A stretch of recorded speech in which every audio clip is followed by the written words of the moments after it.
তোমরা যারা আমার সাথে মাঝে মাঝে কথা বলতে চাও তারা চাইলে আমার দ্বিতীয় চ্যানেল গেমিং উইথ স্যারকে সাবস্ক্রাইব করতে পারো। এখানে তোমাদের সাথে আমি মাঝে মাঝে ফ্রি সময়ে আড্ডা দিতে পারবো। আসসালামু আলাইকুম, সপ্তম শ্রেণীর গণিত যারা আমার প্রথম ভিডিওটা দেখেছো কাজ 1 ছিল, এখন দেখো তোমাদের কাজ 2। কাজ 2 আমি আলোচনা করি। কাজ 2 হচ্ছে পরিমাপে দক্ষতা বাড়াই। ধরা যাক ঘনকটির একক বাহুর দৈর্ঘ্য এই সমান সমান 5 সেন্টিমিটার। তৈরিকৃত মডেলের একটি পৃষ্ঠের ক্ষেত্রফল এই গুণে সমান কত? 5 গুণ 5 সমান কত হবে? 5 5 25।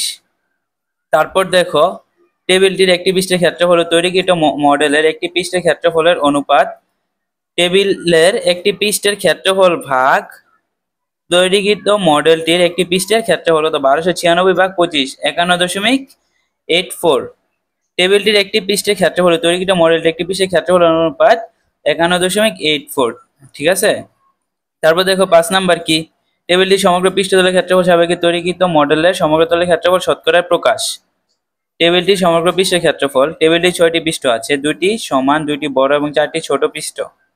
টেবিলটির সম্পূর্ণ ক্ষেত্রফল কি? 6 গুণ 1296, 7776 বর্গ ইঞ্চি। তারপর আছে তৈরিকৃত মডেলের সমগ্র তলের ক্ষেত্রফল। আচ্ছা, সমগ্র তলের ক্ষেত্রফল 6টা আছে, ঘনকটি 6টা পৃষ্ঠ আছে। তৈরিকৃত মডেলের সম্পূর্ণ পৃষ্ঠতলের ক্ষেত্রফল 6 গুণ 25 কত? 150 বর্গ সেন্টিমিটার। এখন আমাদের শতকরায় প্রকাশ করা লাগবে। দেখো শতকরায় প্রকাশ করলে কি হয়? শতকরায় কি হয়? তৈরিকৃত মডেলের সম্পূর্ণ পৃষ্ঠতলের ক্ষেত্রফল বা টেবিলের সম্পূর্ণ পৃষ্ঠতলের ক্ষেত্রফল সমান গুণ 100%।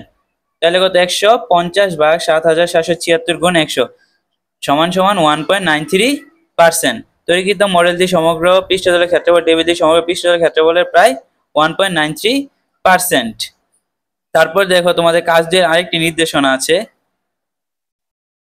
পরিমাপে দক্ষতা বাড়ায়। এর কাজটি দলগত যে নির্দেশনাটা, আমরা একটি ত্রিমাত্রিক মডেল তৈরি করতে চাই তার দৈর্ঘ্য প্রস্থ উচ্চতা সমান হবে। এটি একটি ঘনক আকৃতি হবে। দলগতভাবে কাজটি পরিকল্পনা করব এবং মডেলটি তৈরি করব। তারপর দেখো প্রশ্নের উত্তর কি দেই আমরা। তৈরিকৃত মডেলটি কি ধরনের জ্যামিতি আকৃতি তৈরি করো? তৈরিকৃত মডেলটি একটি ঘনক।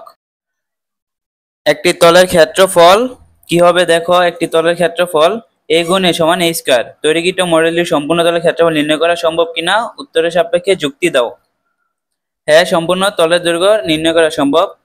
ঘনকের 6টি সমতল আছে এবং প্রতিটি তলের ক্ষেত্রফল সমান। আচ্ছা দেখো সম্পূর্ণ তলের ক্ষেত্রফল কি? 6টি তলের ক্ষেত্রফল কি হইব? a স্কয়ার মানে কত? 6a square. এখন উদাহরণ দেখো, আয়তন কি? a কিউব মানে কত? 125। তলের ক্ষেত্রফল, একটি তলের ক্ষেত্রফল a স্কয়ার মানে 25 বর্গ সেন্টিমিটার। সম্পূর্ণ তলের ক্ষেত্রফল 6a স্কয়ার মানে 150 বর্গ সেন্টিমিটার। এভাবে আমরা ঘনকাকৃতি মডেলের আয়তন ও তলের ক্ষেত্রফল নির্ণয় করতে পারি। তোমরা যারা পার্ট 2 দেখছো, তোমাদের আরেকটি কাজ বাকি আছে। তোমরা অবশ্যই আমাদের চ্যানেলটি সাবস্ক্রাইব করে রাখো। আরেকটু পরে পার্ট 3 আসবে, তোমরা ভিডিওটি দেখে নিও।